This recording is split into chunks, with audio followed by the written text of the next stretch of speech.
Ciao amici e amiche del segno del cancro, benvenuti, io sono Angela e questo è Exoteric World. È così che mi trovate sui social. Questo è l'oroscopo settimanale dall'8 al 14 giugno. Prima di iniziare vi ricordo che è un'assisa generica, prendete solo ciò che vi risuona. Se volete potete integrarla col vostro ascendente per avere più informazioni. In descrizione trovate le recensioni dei mazzi usati, i link per acquistarli e i link alle playlist per conoscere il significato delle carte della Sibilla Lenormand e della Sibilla italiana.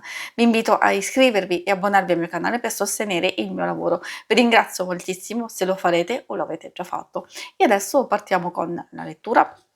Andiamo innanzitutto a vedere come andrà la vostra settimana dal punto di vista delle energie principali, poi vedremo i segni zodiacali da attenzionare particolarmente e poi vedremo l'ambito amore, le relazioni più importanti, il lavoro e le finanze.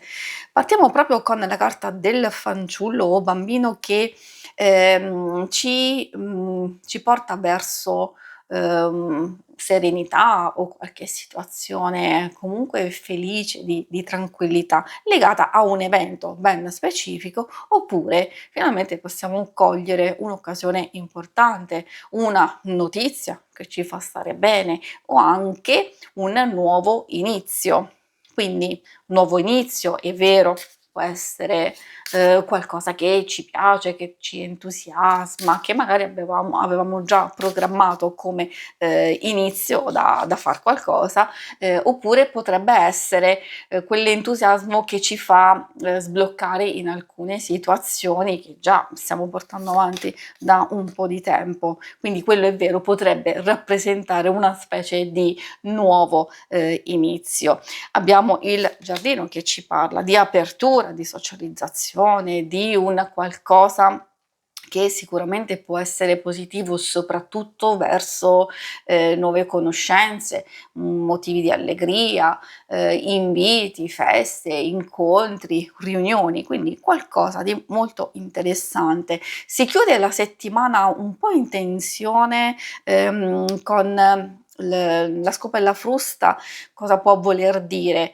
Che magari da attenzionare ci possono essere dei litigi, delle incomprensioni, o forse in realtà possiamo prenderla anche in senso positivo, cioè che non dobbiamo sovraccaricarci di rabbia e di stress, quindi alcune cose lasciarle andare e approfittare di fare ordine e pulizia dentro e fuori di noi, quindi dentro che ci aiuta a far chiarezza con le nostre intenzioni, con i nostri propositi e soprattutto quello che dobbiamo fare, e esternamente sia magari veramente nel nostro ambiente e anche riguardo relazioni e altre cose. I segni zodiacali da attenzionare sono i segni di terra, Toro, Vergine e Capricorno, abbiamo un po' anche quelli di fuoco, Ariete, Leone e Sagittario. E adesso procediamo con l'ambito amore e relazioni. Andiamo a vedere principalmente amore, coppia, single. Adesso parlando delle coppie, c'è una parte che potete anche adattare alle relazioni più importanti di amicizia e famiglia. Quindi consiglio sempre di ascoltare. Abbiamo la stella alpina, poi l'iris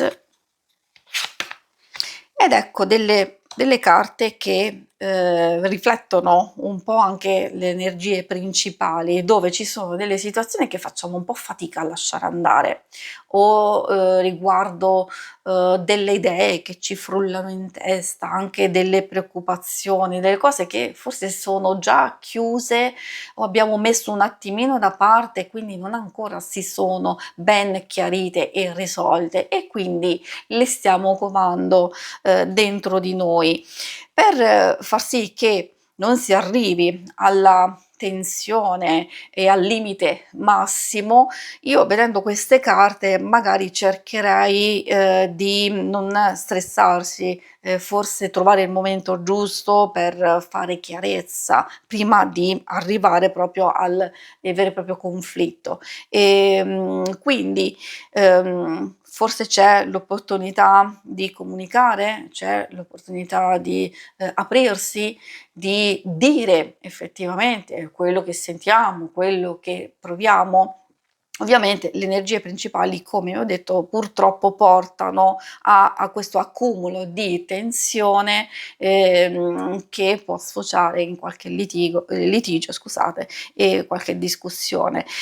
La settimana in realtà può andare abbastanza, liscia, come si vede soprattutto nella prima parte, quindi la nota secondo me più importante riguarda quello che appunto vi stavo dicendo. Magari fateci caso a un qualcosa che non è stato proprio risolto, è stato messo un attimino da parte, è stato trascurato e quello va ad accumulare pian pianino quella tensione sicuramente non positiva, e questo vale anche nelle relazioni più importanti di amicizia e famiglia. Per quanto riguarda i single, cambiamo un po' prospettiva, nel senso che se state frequentando una persona, magari sì, è vero, ci possono essere dei dubbi, delle perplessità che state magari aspettando, osservando, valutando prima di prendere una decisione o prima di capire effettivamente che cosa sta succedendo. Se invece non c'è nessuno,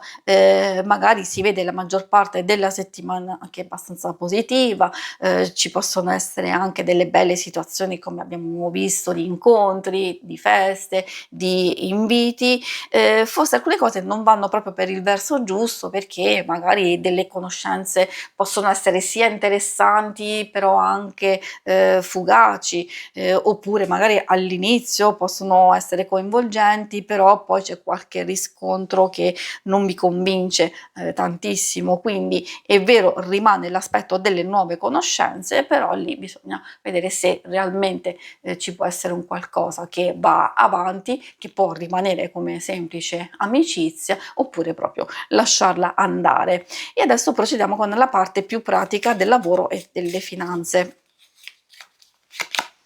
Troviamo consolante sorpresa, che sembra abbastanza positiva, soprattutto perché ci può parlare di buone notizie, di sviluppi positivi, quindi miglioramenti in senso generico del lavoro e delle nostre finanze. Possiamo avere l'opportunità di recuperare le nostre stesse energie a livello psicofisico, anche del denaro, e esserci degli incontri molto importanti.